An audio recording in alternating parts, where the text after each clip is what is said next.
दोंडाईचा नगरपालिकेत भाजपच्या नगराध्यक्षासह 26 पैकी 26 जागा बिनविरोध।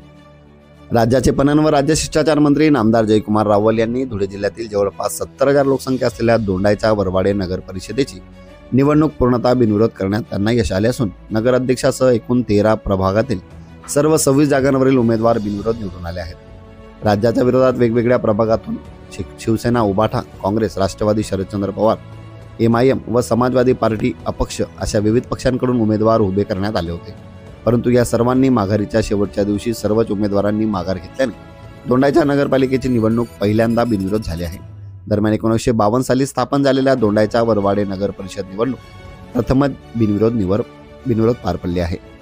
दोंडाईच्या वरवाडे नगर परिषदेच्या निवडणुकीत गेल्या 40 वर्षापासूनचा संघर्ष बाजूला सारून डॉक्टर हेमंत देशमुख गटाला भाजपवासी करण्यात मंत्री जयकुमार रावल यांना यश आले। त्यानंतर रणनीती आणून मंत्री रावल यांनी सुरुवातीला नगराध्यक्ष सो नयन कुंवर रावल व 7 जागा बिनविरोध करण्यात यश मिळवले, परंतु माघारीच्या शेवटच्या दिवशी उर्वरित सर्व 19 जागांवरील भाजपाच्या उमेदवारांना बिनविरोध करण्यात त्यांना यश आले आहे।